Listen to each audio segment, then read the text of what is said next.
Shout out to Robot Rock as we are going to do 10 reasons why 2001 was the best year in wrestling history. Welcome back to Big Stevie Cool here on Fog Wrestling.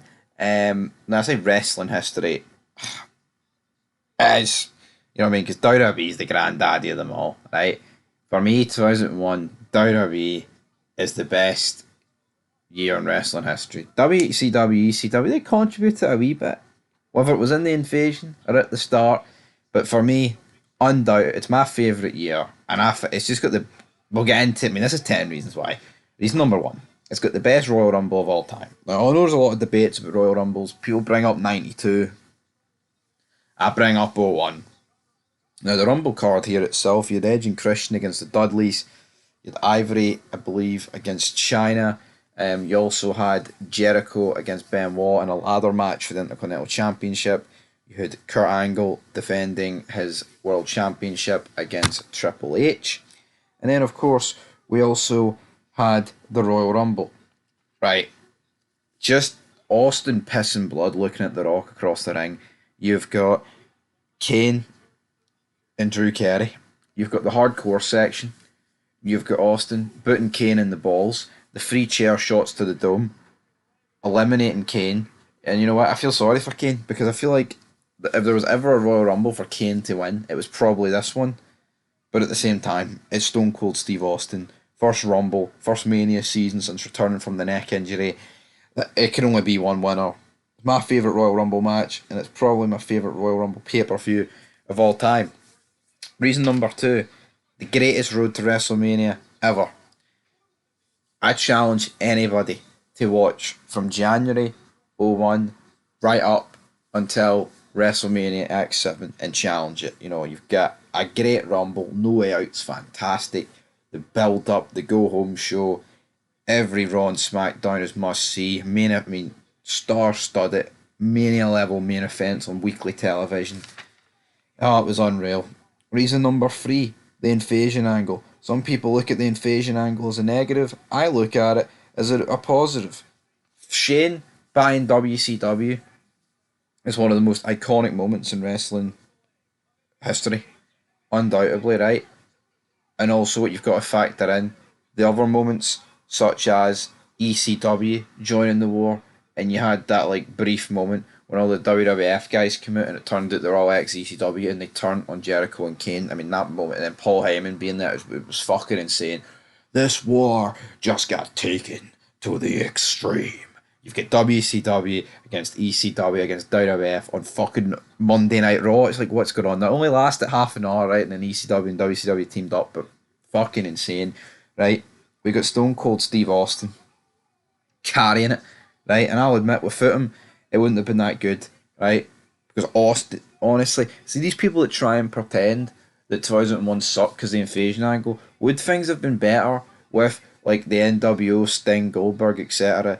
Yeah, but see, not for 1 second am I going to turn around and say it sucked. See these people that say it sucked, they didn't watch it or they haven't watched it. It's that simple. Because see, we watched all the, we started watching '97, but 8 years ago, and that's how we're caught on to 2003 because we've watched every Raw and SmackDown, every pay per view again. And obviously, wee bit. I was too young back in the day to experience 2001. Even well, here I was. There's pictures of me in the crib, right beside the telly, and Kane against Kurt Angle's on a match. I believe it's like late 2000. So yeah, I was always watching wrestling. Just can't remember it. But see, actually watching this, you need to watch it week to week to form an opinion, man. You do, you fucking do. Phasian Angle was great. You're getting matches like RVD against Jeff Hardy, man. Fantastic. Kurt Angle against Austin against RVD. The Rock against the Dudleys. All these tag team matches. Booker T against Austin. I mean, all the comedy stuff they did. I know it lasted a wee bit longer after the invasion with the grocery store, man, but it was fantastic. You know, you've got the greatest ending to SmackDown history where these five men right on your screen right now are just whipping out their finishes to each other. You know, you've got Shane with the chair, you've got frog splashes, drop kicks, you know, fucking choke slams, stunners, rock bottoms, tombstones, man, punches through chairs. Austin the last one standing. McMahon comes out. Austin McMahon are both laughing, looking at each other vindictively. Bodies on the floor. It's fucking epic. Then you've got the winner takes all match. Epic match. You've got the inaugural brawl at Invasion, which again was another epic match. You've got DDP being revealed as the stalker behind, watch Undertaker's wife. And I get it, DDP and WWE never really worked out, but yeah, what a fantastic way to introduce him into the company.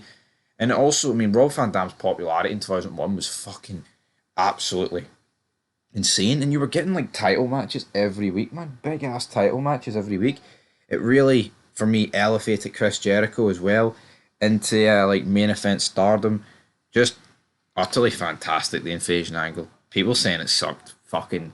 I mean, imagine saying it sucked, but you love Johnny Gargano wrestling the Motor City Machine Guns at fucking the Rumble. Reel it in. Reason number 4, it's arguably the best roster of all time.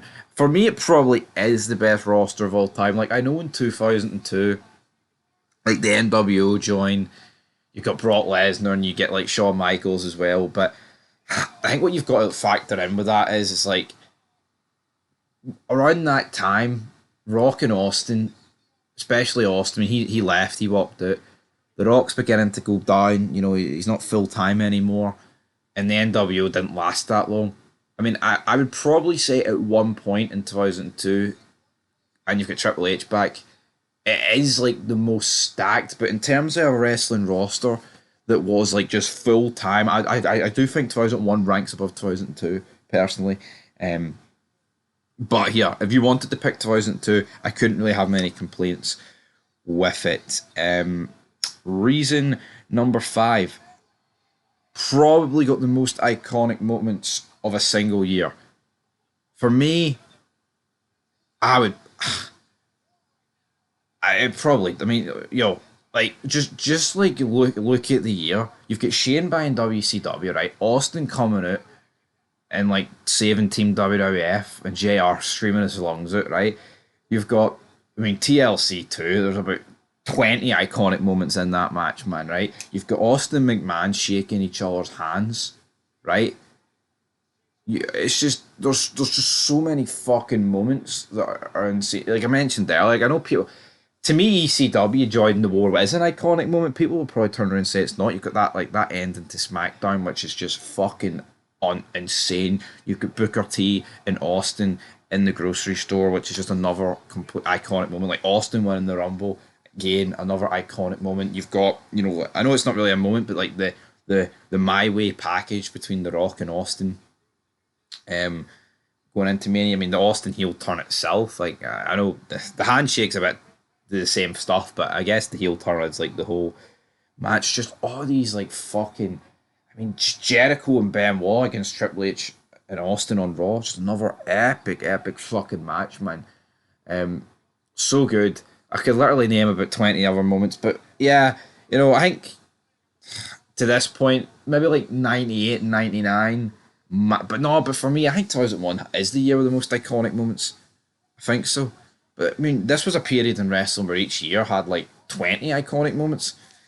Now you barely get any. If any, I had one a year maybe. Reason number 6, heel Austin, and he was a comedic genius.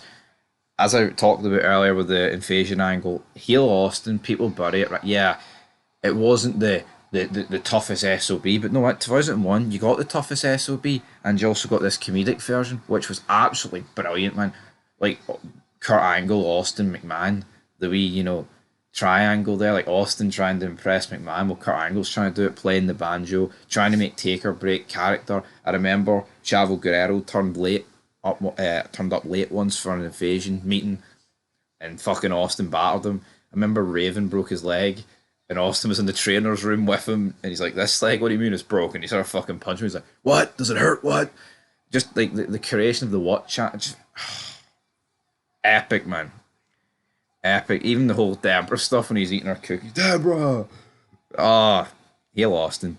Reason number 7, every pay-per-view was great. Every single pay-per-view was great, guys, right? The Rumble was great. No Way Out was great. Mania was great.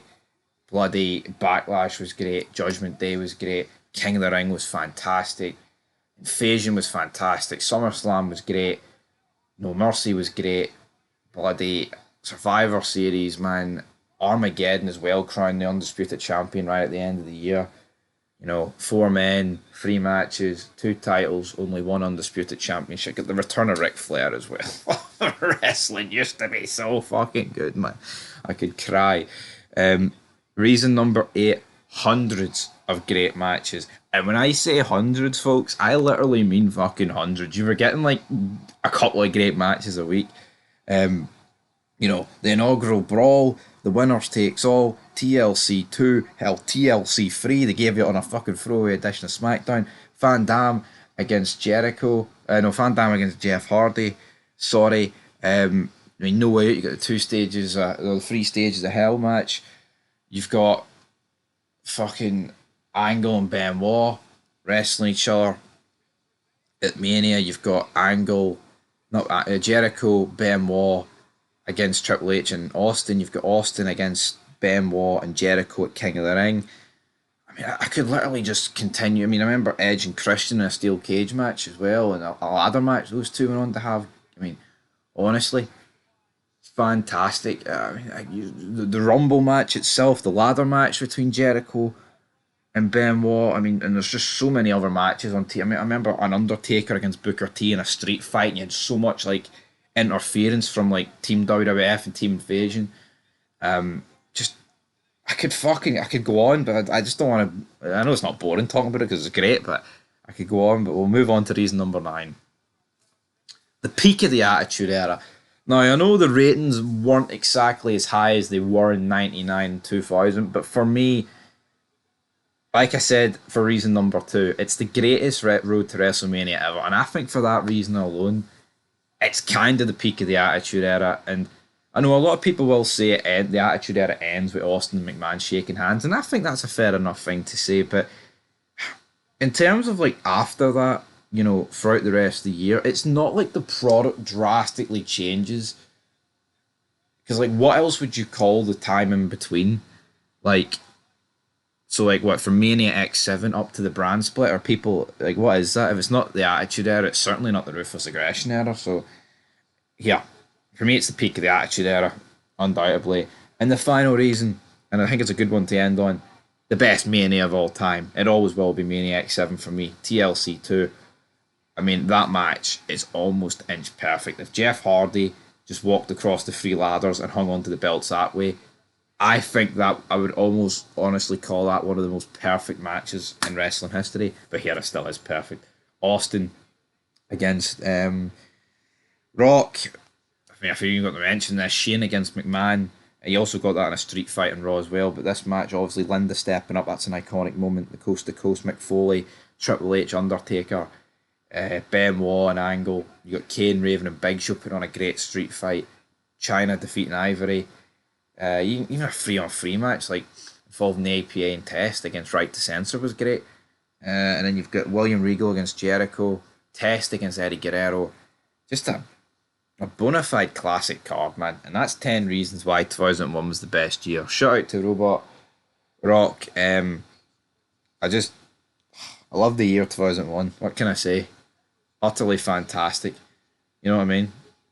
And even I know it's a sad event, but even when like 9/11 happened, even the way like they factored that into television, and they had Kurt win, and like WWE like the first real company to put on like an event inside an arena post 9/11. And I know wrestling, it's predetermined and all that, but even that was a pretty mental moment. And McMahon's promo on America and Lillian Garcia singing America the Beautiful, even as I'm not an American, like, you know, but it was a great moment. Just 2001, love it, man. Probably sound like a mark throughout the entirety of this video, but you know what, if there's one year to mark out for, it's 2001.